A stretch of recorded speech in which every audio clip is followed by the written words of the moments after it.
Киелі үш бірлік бас мейрамы жайлы Франсис папаның уағызы.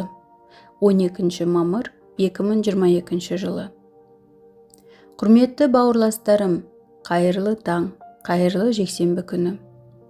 Бүгін киелі үш бірлік бас мейрамы. Бүгін оқылған Інжіл бойынша да иеміз Иса бізге тағы екі Құдайдың тұлғасын көрсетеді. Әке мен киелі рух. Иса киелі рух туралы былай дейді: Құдай рухы менің ұлылығымды көрсетеді, себебі ол менен қабылдаған хабарларды сендерге жеткізбек. Әкемдегінің бәрі менікі де. Жухан жазған Інжіл 16, 14, 15. Біз киелі рухтың сөйлейтінін көреміз, алайда ол өзі туралы айтпайды. Киелі рух Иса туралы айтып, Құдай әкені көрсетеді. Сондай-ақ біз бәріне иелік ететін һәм барлық нәрсенің бастауы болып табылатын Құдай әкенің өзі үшін ештеңе қалдырмай, өзіндегі бар нәрсені өзінің ұлына беретінін көреміз. Әке ұлына толығымен беріледі. Солайша, киелі рух өзі туралы емес, киелі рух Иса туралы айтады. Ал әке өзін бермей, ұлын береді. Бірі екіншісіне ашық болғанда, ашықтық пен жомарттық осындай. Енді өзімізге қарайық. Біз не туралы айтатынымызды да, бізде не бар екенін де көрейік. Біз өзіміз туралы айтқанда, басқалардың біз туралы жақсы айтқанын да қалаймыз. Біз өзіміз және не істейтініміз туралы жиі айта аламыз. Жиі. Мен мұны істедім, мен осылай жасадым, мен бұл туралы шешім қабылдауым керек еді. Біз әрқашан өзіміз туралы айтамыз. Бірақ киелі рух басқаша әрекет етеді. Киелі рух басқалар туралы айтады.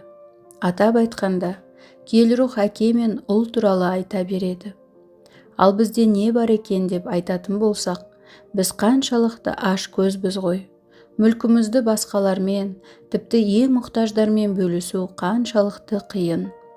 Сөзбен орындау оп-оңай, бірақ іс жүзінде орындау өте қиын. Сондықтан, киелі үш бірлік бас мейрамы тек Құдай танушыларға арналған ғана жаттығу емес. Киелі үш бірлік, мысалы өмір салтымыздағы нақты өзгеріске шақырып тұр. Үш бірлік Құдайда әрбір илахи тұлға өзі үшін емес, үздіксіз қарым-қатынаста басқа илахи тұлға үшін өмір сүріп жатыр. Үш бірлік Құдай бізді басқалармен бірге де, басқалар үшін де өмір сүруге шақырады. Басқаларға ашық болып өмір сүруге шақырылғанбыз. Енді өзімізден мұны сұрап көрейік. Өмір салтымыз біз сенетін Құдайды бейнелей ме? Өзіме келесі сұрақты қойып көрейін. Мен Құдай әкеге де, ұлына да, киелі рухқа да деген сенімімді мойындаған кезде, мен толыққанды өмір сүру үшін маған басқа адамдар керек екеніне, басқаларға ашық болуым керек екеніне, басқаларға қызмет етуім керек екеніне шынымен сенемін бе?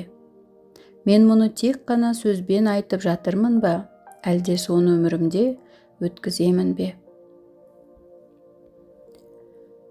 Құрметті бауырластарым, үш бірлік Құдайды басқаларға осылай көрсету керек. Құдайды басқаларға сөзбен емес, іс-әрекетімізбен көрсету керек. Құдай бүкіл өмір сүріп жүретіннің жаратушысы. Құдай тек кітаптар арқылы ғана емес, әділ өміріміз арқылы көрінеді. Інжілді жазушы Жухан жазғандай, Құдай өзі сүйіспеншілік болып, сүйіспеншілік арқылы өзін көрсетіп жатыр. Жуханның 1 хаты 4:16. Сендер жақсы білетін барлық мейірімді, жомарт, кішіпейіл адамдарды есте түсіріңдерші. Солардың қалай ойлағанын, қалай әрекет еткенін еске түсіре отырып, біз олардың өмірінде сүйіспеншілік беретін Құдайдың шамалы көрінісін байқай аламыз. Ал сүйіспеншілік деген нені білдіреді? Сүйіспеншілік тек жақсылық жасауды, бағалауды ғана емес, басқа адамдарды шын қабылдауды, басқа адамдарға ашық болуды, басқаларға жол беруді, басқаларға орын қалдыруды білдіреді. Шынайы сүйіспеншілік деген осы. Мұны жақсырақ түсіну үшін айқыш белгісін өзімізге жасаған сайын айтатын киелі үш бірліктің илахи тұлғаларының есімдері туралы ойланайық. Бір илахи тұлғаның әрбір есімінде басқа илахи тұлға бар екен. Мысалы, ұлы жоқ әке Құдай әке болмас еді. Сол сияқты ұлы да жалғыз емес, әрқашан әкесінің ұлы.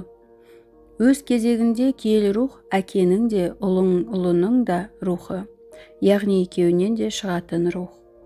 Қысқасы, киелі үш бірлік бізге басқа адамсыз өмір сүре алмайтынын көрсетеді. Біз оқшауланған арал сияқты емеспіз. Біз Құдайдың бейнесі бойынша өмір сүру үшін дүниеге келгенбіз.